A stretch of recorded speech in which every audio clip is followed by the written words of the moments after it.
Griscom stream. Hope you're doing well wherever you are at. Happy to be here. Um, a little while. Sorry about that. Been pretty caught up. I got between everything going on with Left Reckoning, another pretty major project that's hoping to launch somewhat soonish. But it eats it into my time, which is a good thing. But it means that it's harder for me to make these as frequently as I used to. But I'm always happy to do it when I can. So, welcome everybody. And these are a little bit more casual than the main show, so feel free to jump into the chat with any questions or comments or anything. We do very much appreciate super chats and things like that. But I do try to get to as many as I can. As our good friend reminds folks, please at Left Reckoning at the beginning of your question. It just helps me out. See what's going on. Our friend Andrew World says, "Have you seen YAF? I can't remember the Young American Foundation, whatever that is suing UCLA for a canceled event." No, but it doesn't surprise me that they're trying to find a way to get into the news over everything that's going on. Let's take a minute here and start in Bama, where we have this very exciting union vote happening. This could be absolutely huge for the UAW to notch up two major wins back to back. As folks who watch this program know, this fight in the UAW, this expansion of the labor movement in this country, but notably in the South, is the most important thing that we can be doing in terms of like the longevity of the left wing movement in this country, to build a working class movement in this country. And I was frankly shocked by this. They're going to pull out all of the stops here, but this is truly low, even for anti-union companies like Mercedes-Benz. This is from Alabama political reporter. Mercedes workers say city councilor called MLK Jr. an elitist classist. Classist. This is going to blow your minds. Ready? On Monday, Mercedes texted many of its employees a link to a video of a Tuscaloosa city councilor and Reverend Matthew Wilson encouraging workers to vote against joining the UAW workers this week. Wilson represents Tuscaloosa City Council District 1, which encompasses much of the poorer West Tuscaloosa community. Quote, Mercedes-Benz has been an uplift for people like me, for people who look like me, Wilson said. Urging caution, he said that Mercedes has been through some changes, but this one change I would suggest to us to be careful of. So already here we're getting all the kind of classic bullshit, trying to use something like identity politics here, frankly, to break class solidarity. Truly reactionary and despicable stuff. When again, let's remember what these questions are about, what these fights are about.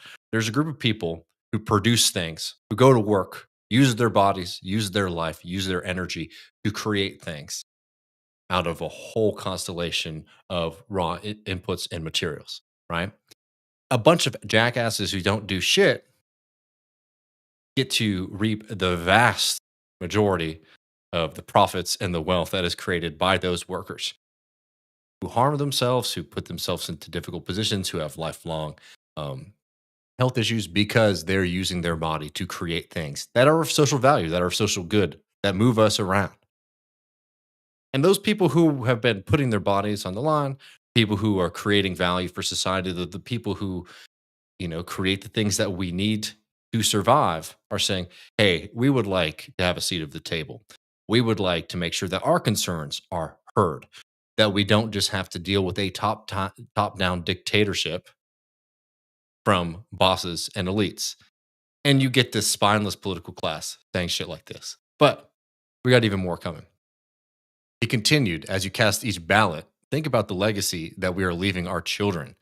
Do we want to allow a particular group to determine what they have to go and back and forth to negotiate something for us? Or do we want to be able to go directly to the company? Again, very classic, nasty anti-union messaging here, acting like the union is a third party instead of the organization of those very workers who we're talking about here. Truly,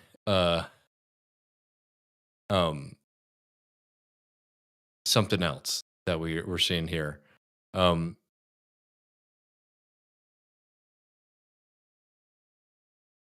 here's where we get into some wild stuff here. Wilson challenged the validity of Lewis's comparison of King's advocacy to the unionization drive at Mercedes, saying, quote, I firmly believe that when the Poor People's Campaign was created in 1967 to address economic justice issues, Dr. King was not referring to someone who makes $75,000 to $100,000 a year with a high school education, access to healthcare and childcare benefits, just to name a few, as impoverished, similar to the ones he addressed in Memphis, Tennessee on the night before he passed away.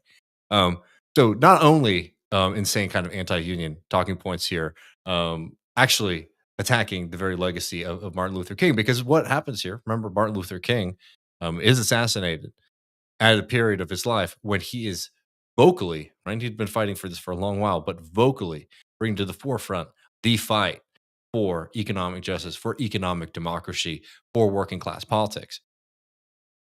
Sitting here saying that, no, yeah, no, Martin Luther King would have agreed with the Democratic Party and the Republican Party that if you make so much money, then you shouldn't have workers' democracy. Unions are for the people at the bottom of society. But also, by the way, if McDonald's workers are trying to organize a union or Starbucks workers are trying to organize a union, oh, it's not for them because unions aren't really for people who are in low skill jobs. They're for high skilled workers.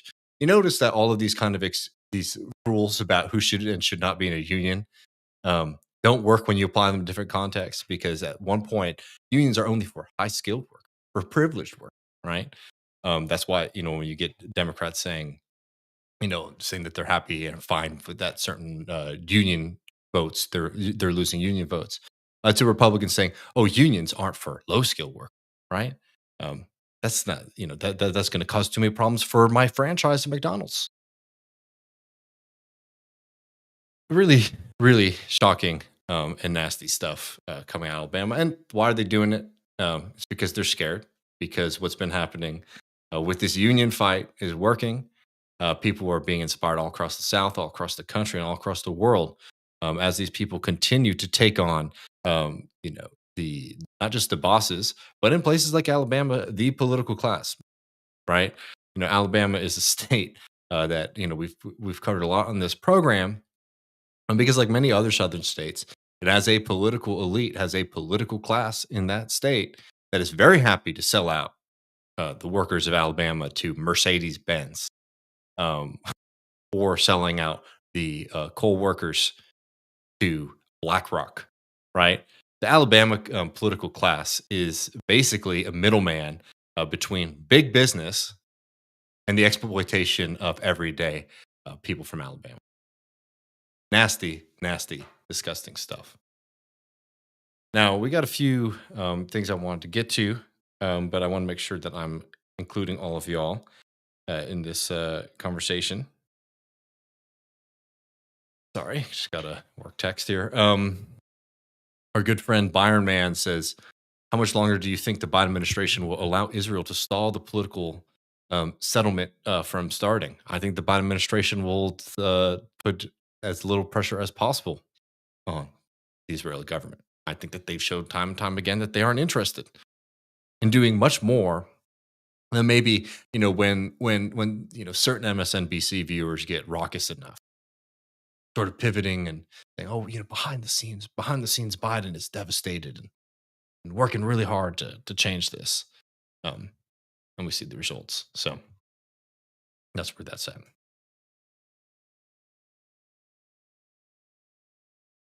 Um, I want to keep on the union stuff, but I will answer these two here.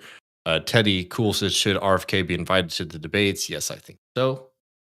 Yeah. I mean, I think that it's the fact that the media has played, the fact that the American media, like I think that it's very reasonable. I think to have like a certain threshold of support and polling that you're supposed to meet to be able to reach the debate stage. I just think that that's just something that probably has to happen. I don't think it should be particularly high, but I think that that's very reasonable. I think that RFK is somebody who I don't support at all. I think is a reactionary. I mean, frankly, a clown for somebody who's supposed to be the insurgent, anti-war candidate to be in a lot of ways more hawkish on, uh, Israel supporting Israel's ability to slaughter Gazans, more hawkish than Joe Biden and Donald Trump. I don't really see the value in that, but absolutely, I think that anyone who thinks. that wants to see democracy expand in this country should be consistent in saying that they think that third party independent candidates should be able to make these debate stages. Shutting that off is just so short sighted. And it's just, shows, I think, frankly, the lack of consistency from the vast majority of progressive commentators who will say one thing one week and another thing the next week. I mean, that's the progressive movement for you. It doesn't really have strong ideological commitment to very much, unfortunately.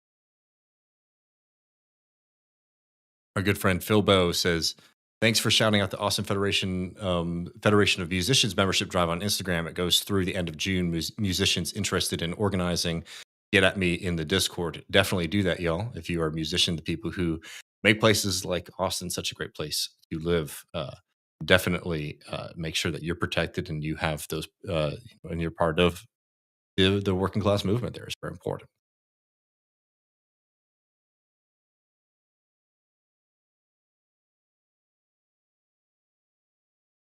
I didn't see this. But Brendan says conservative environmentalist Scott Walker, fanboy Benji Backer says the Green New Deal is elitist and urbanist, and entrepreneurship will stop climate change. What do you think, Dave? Well, got a lot of similarities with the Joe Biden administration. Seems to think that just having more green CEOs is going to be the solution to climate change. But I mean, look, I wish we were talking about the Green New Deal more. I'm glad that it's getting a little bit of attention because it's definitely been kind of taking a back seat on the U.S. left for a little while.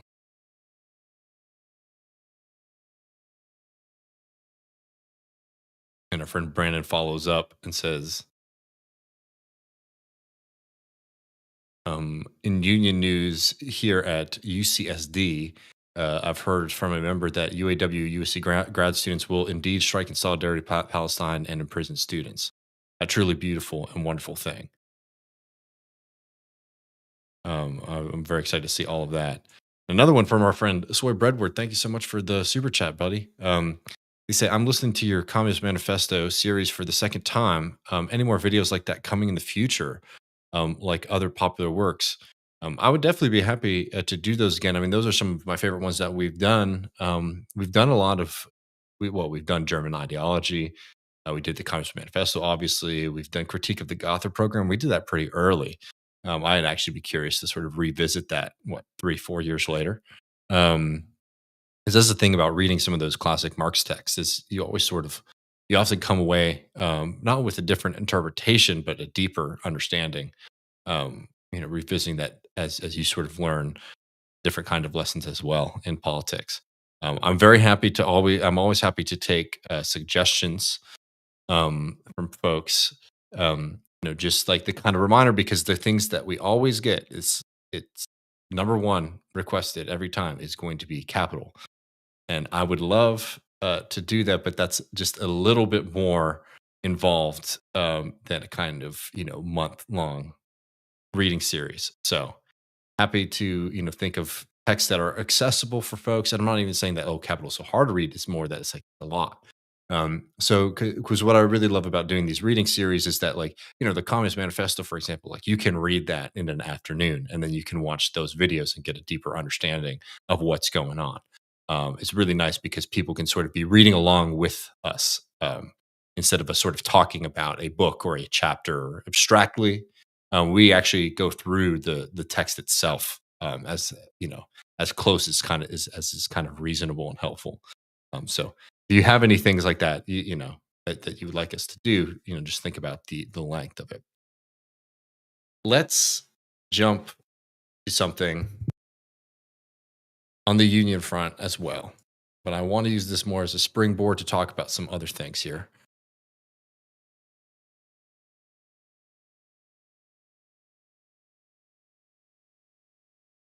Yeah, the Rosa Luxemburg ones were also a lot of fun. We've done some Lenin, we've done some Eugene Debs. Those are fun to also look at as well.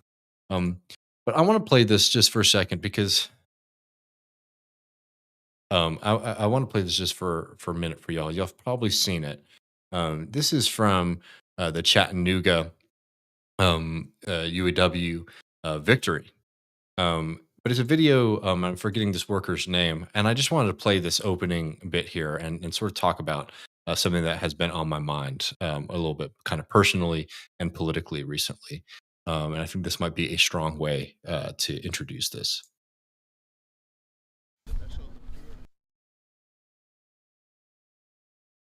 Let me just make sure the sound's up. All right. You know, one standing alone can be bowled over. But you got a multitude together as one. You're not going to move that. A threefold cord is not quickly broken. United we stand, divided we fall. And that's one thing we have to guard against in this union drive. Be truth tellers. Face the fear.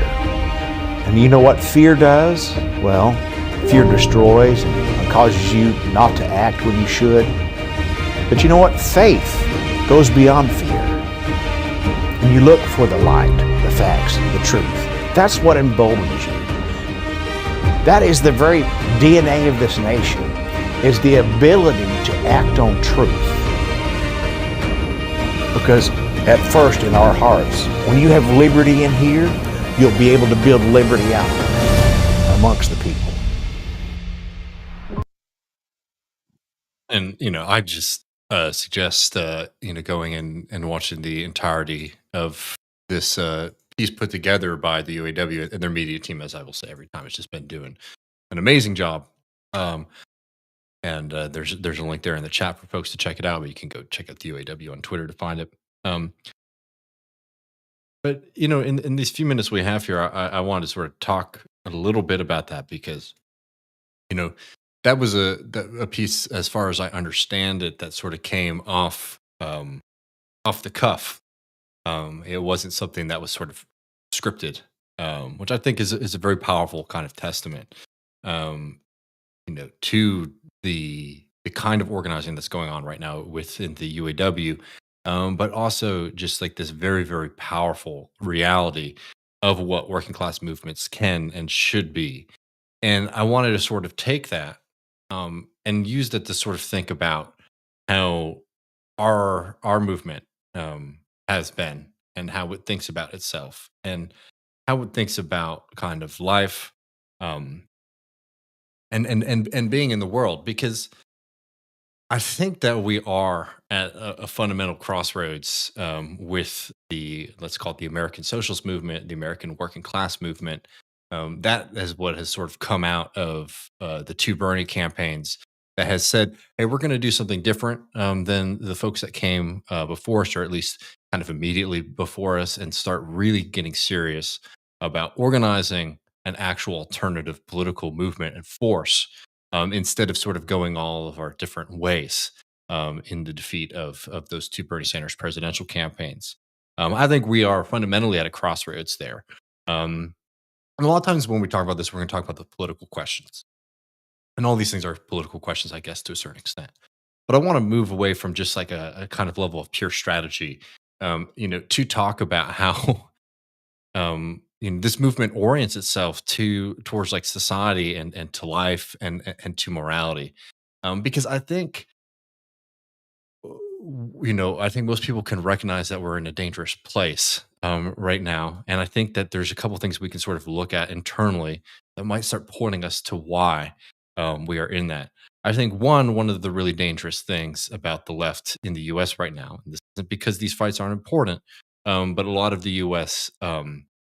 Movement right now is purely oppositional. And look, understandably, I mean, what we're seeing with the American government right now and its support of Israel, it's truly devastating. And I'm not saying for a second that prioritizing that fight or engaging in that fight, isn't important or isn't something that we should be doing.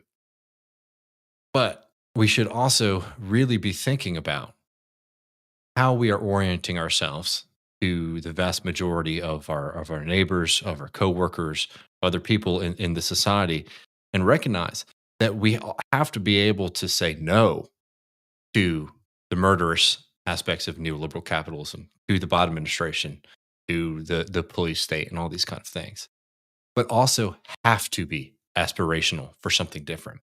And oftentimes when we're building movements that are very focused on, a particular wrong, that we want to oppose. We do not want this to happen, right? We we can lose sight of the aspirational side of our politics, right? Because before October 7th, and before all this, where were the aspects of a kind of American left wing politics most mobilized and organized around? Questions of again police brutality, um, and the injustice of the American legal system and all that kind of stuff. And again, that's a war on everyday folks, right? We see severe crackdowns on working class communities all across the country. Not a lot of help for folks who might need it, right? Not a lot of aid, for example, for people who might be addicted to drugs or things like that. We don't really offer anything like that in the country.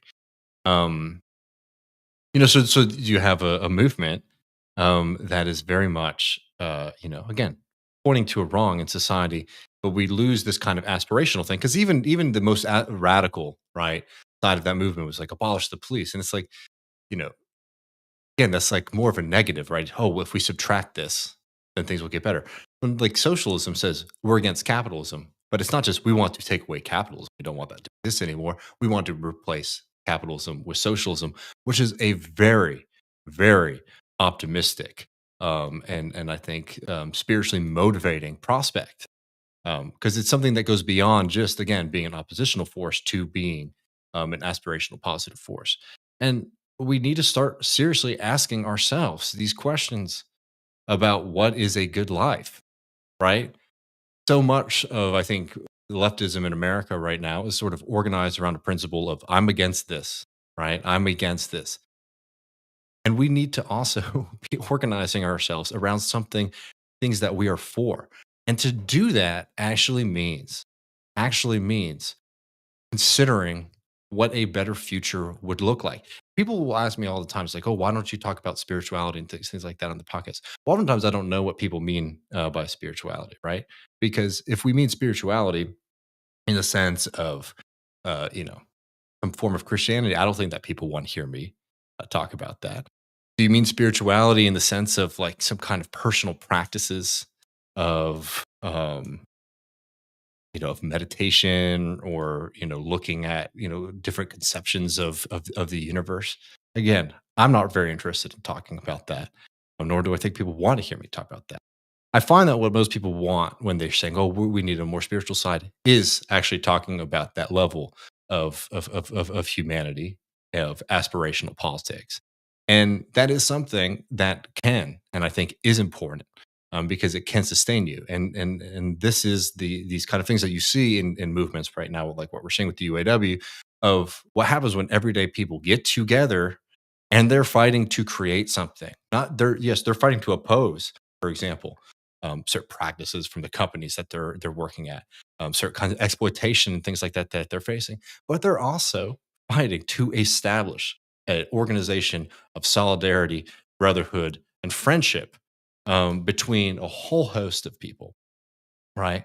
And that's the kind of thing that absolutely is kind of necessary and also demands that you can imagine and think of a much better world. And we saw this when we were doing kind of more mass politics with the Bernie movement, right? Yes, was it like full radical socialism or anything like that? No.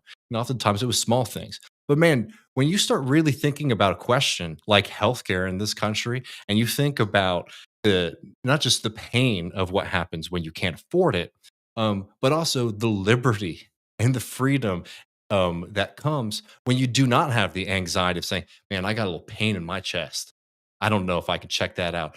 That's going to sit in the back of your heart. It's in the back of your head all the time, and it creates a kind of a negativity and a pain that is in addition to the actual physical risks. Right when you start talking to people about something like like a Green New Deal, where there was a hope that not only would we be kind of like reducing emissions, right, but also utilizing money from our kind of our collective wealth in this country to invest in communities and to create things and what a job score would look like. We could go all across the country and not just retrofit houses with better windows and things like that, but think about the kind of conceptions like hell here in Austin, Texas. Barton Springs is one of the life parts of the city, one of the centers of the culture and of the importance of being from here is going and swimming in a place like Barton Springs, right? That comes from federal projects, right? At a time when in America we say, hey, it's not, we want more than just people to have better wages and maybe some protections at work. We want people to have leisure and to enjoy enjoy nature, enjoy each other, enjoy the sun on their skin and the cold water on your feet, right? That's a kind of aspirational politics. Um, you know, and that's something that comes when you're speaking and thinking about not just how can I oppose the horrors that I see, but how can we actually make life better? And to really do that, I think requires that people take an actual stand of thinking about what a good life is. Because for the most part, whatever you want to call it, the leftism, the millennial left, online left, the post Bernie movement, whatever, there is a libertarian streak, and not in a way of pursuing freedom, but in not wanting to take a stand one way or another when it comes to thinking about what a good life, right? Should people, live their lives in situations where they're addicted, to drugs or things like that? No, I don't think that that's a good life. But a lot of leftists, they don't want to think about what it would mean to actually pursue a policy that's not, for example, like the drug war, right? But would actually, under a socialist system, under a better system, would alleviate people from having to turn toward narcotics to mind altering substances because they don't want to be existing in this world, right? That takes a little bit of moral courage that has dissipated in a lot of ways from a left wing movement in this country. And that's a bad thing that so much of the left has effectively become libertarian. So we recognize the brutality of the American state. We recognize the problems with the world. But instead of saying, how can we make that better? We say, oh, what if the state was just sort of absent here? And we took society out of the question. And, if somebody has like a kind of addiction to heroin or something like that, that's not a problem of society. That's a problem of the individual, right? These are the kind of things that we desperately need to break out of in this movement because it's not a social socialism, right? A socialism that is thinking about not only fighting against capital, not only about doing some things around the edges. Oh, we'll see the wage numbers go up and this go up, right? But actually saying, how can we construct a world that not only is without the pain, the unnecessary pain, the man created horrors that we live on, but actually can provide for a real serious human flourishing, right? How could we not only, yes, get rid of exploitation and abuse and things like that, but actually figure out how can we pursue the highest form of human greatness and human existence here on earth, right?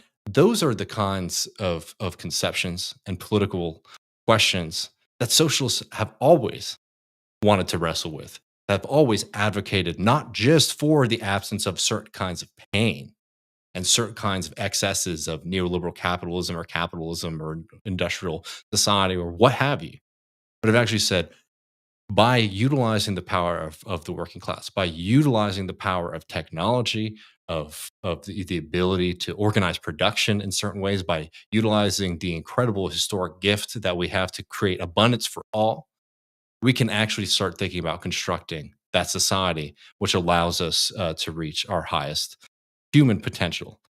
And that's going to take a little bit of courage and breaking out of the liberal perspective of saying, well, I can't have an opinion on the individual. Because that's fundamentally a kind of antisocial, individualist, isolationist kind of political perspective.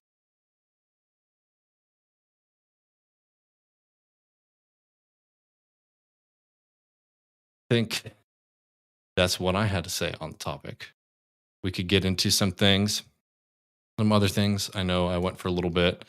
I'm happy to,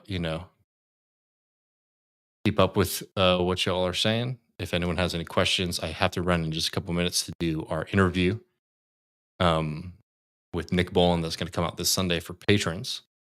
But this is just something that I think, you know, there needs to be a massive reorientation um, on the left, right? Because if we talk about people, are have been very willing to talk about, for example, like depression and isolation and things like. Well, I think to combat that, I mean, we really need to think about what a social movement would look like. Um, and that requires, I think, a stronger commitment to a lot of these kind of questions. We're going to be talking about things like this a little bit more in the near future. If people who've been reading Damage and stuff like that would probably see I've been reading some Dustin Guastella. We'll have him on the program sometime soon. Um, but yeah, I know we got a couple here, and I'll see if I can take a few of them before I got to run to do this interview. Fiona, do you feel the healthcare conversation is dead? I just left a job in state health services and peeps are dying more than what is realized. What will revive it? Another pandemic? No, I think it's a tough thing because I don't think any kind of thing from outside is going to revive that conversation. I think the only thing that's going to revive that conversation is going to be people in a movement again making that the conversation. And that's, I mean, again, this is what I'm getting at. It's like that stuff has completely fallen away. People aren't interested in doing mass politics. I mean, I think post Bernie, a lot, and I'm not saying everybody. We're talking in broad strokes. So of course, there are exceptions and things like that. But a lot of that movement, I think there was a kind of conception that was way more united than it was. No, I mean, because you had a whole group of people who now basically find that their whole job is uh, saying, "Oh, I recognize. Oh, Joe Biden's bad. Oh, the Democratic Party is bad." But also, it's really, really important that we basically continue to support them and back them forever. And like that's where that group's energy is. And they'll talk about other things and criticize things from here to there. But that's not going to deliver us much at this point, because that's just a kind of permanent stasis. That's a depoliticizing politics.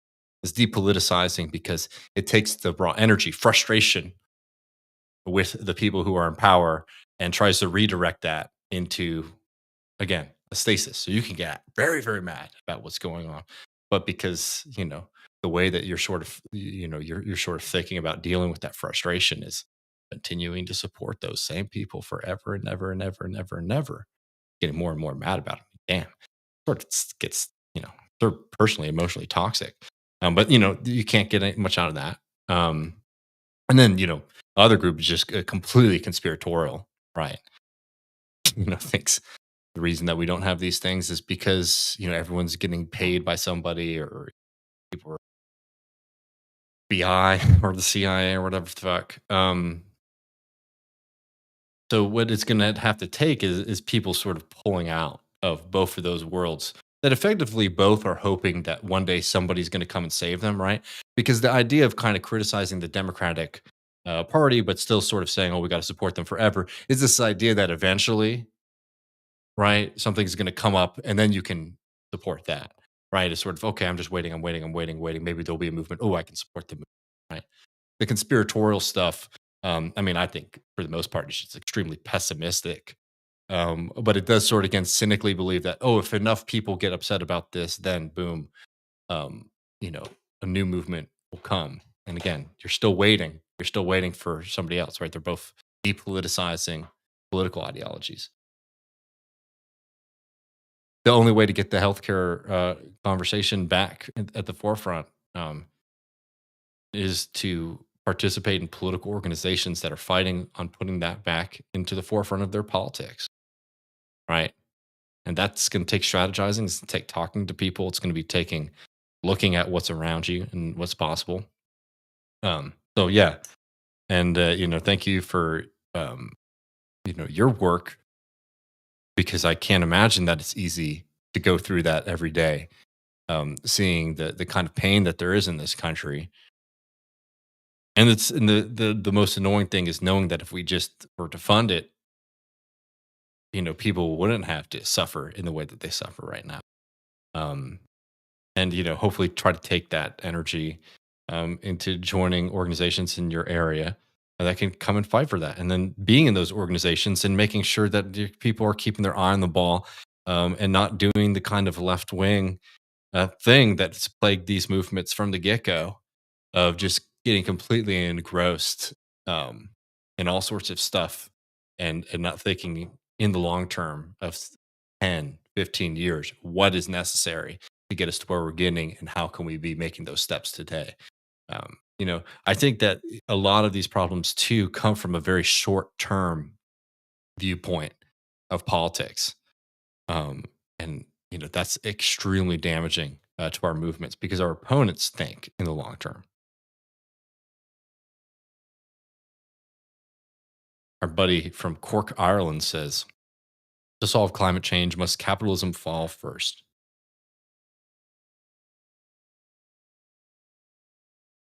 I've been saying this for years. The left wing slogan is that there is no solution to climate change under capitalism.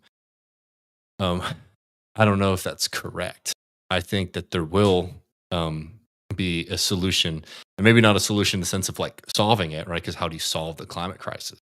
But I think what's becoming more and more likely, more and more apparent, is that uh, what will come is more pain for everyday folks. It will be attempts to keep the global south in poverty, right, in the name of green. And it will be, the expenses will be paid by one, yes, working class people in the global south, while elites in America, um, and all across the world, right? Because remember, all across the world, not just this kind of North versus South paradigm that's popular with folks. As elites and people who exist above the rest of us, what's very likely to happen is that the poor will be the ones who pay the cost, both kind of um, financially, and then in terms of the environmental devastation, and in terms of being forced lower qualities of life enforced on people. Um, that's a really bleak and dark future, and I don't think it will solve or mitigate to a full extent. Climate change. I just don't think they're interested in doing that. But I think that a lot of green policy will sort of be that it's like, all right, punish the poor, maintain the life, the power of the rich, and most importantly, maintain the power of capital over society, despite all of the consequences. But that's the capitalist solution to this issue.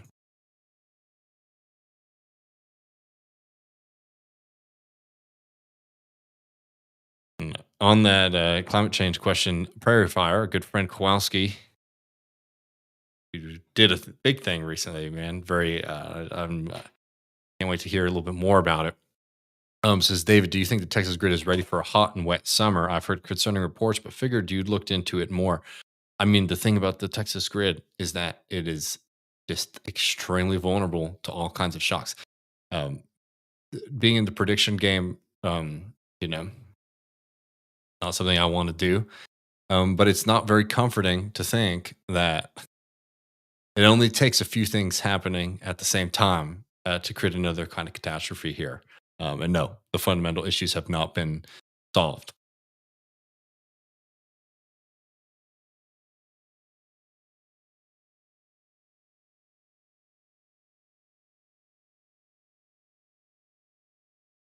Um, Byron says Biden has said he would veto Medicare for all. How can the left bring up the healthcare debate without waiting for a Democratic presidential primary? I mean, I think that in the same way that Donald Trump would veto Medicare for all, we have to be willing to take the fight against both of those institutions. That's just sort of what it is at this.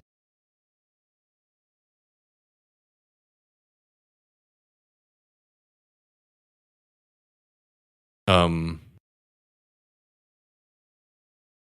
Brendan says, should we see the Bernie runs as losses or as a build up to a higher conscious? I mean, the kind of classic line is like, there's no final victory, no final defeat, right? Um, they didn't win, is it? And that just because somebody doesn't win doesn't mean there's not lessons or importance. The fact that a lot of people here are talking to each other and we're part of. I mean, I think that that adds to a kind of exhaustion and pessimism that we see today is that people could sort of live through an experience of something very different, something very aspirational, and something very optimistic, which were those runs. So, and your question here is to build up to a higher consciousness. I think that it shows why mass politics is important, and we should not lose that, while also having the ability to sort of gain the lessons there, so that the lesson isn't, hey, let's do the exact same thing again and again and again.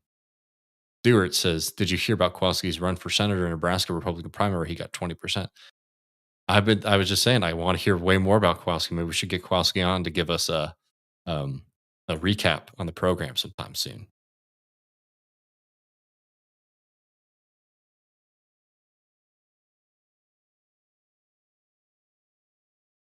Mike asked me a question about Herbert Gintis. I don't know who that is. I apologize, so I can't speak to that.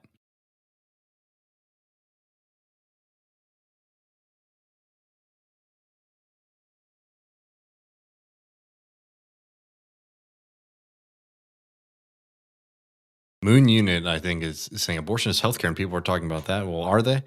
I mean, yes, abortion is healthcare in the sense that it is, you know, it's medical procedure.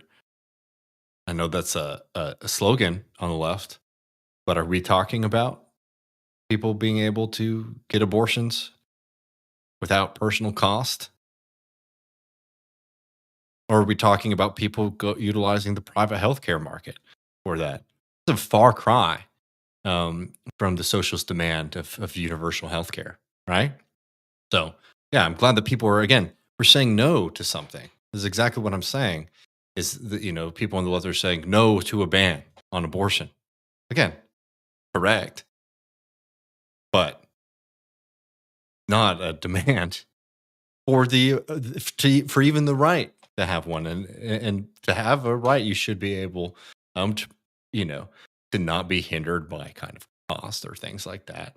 To these kind of things. Socialists, if they're serious about being in these fights, fight, yes, and join the popular front movements. Against these bans that we're seeing in my home, right? But also demand way more than liberals who just say, who are very happy with saying, well, you have access. We're fighting for access to abortions. No, it's not fighting for those things.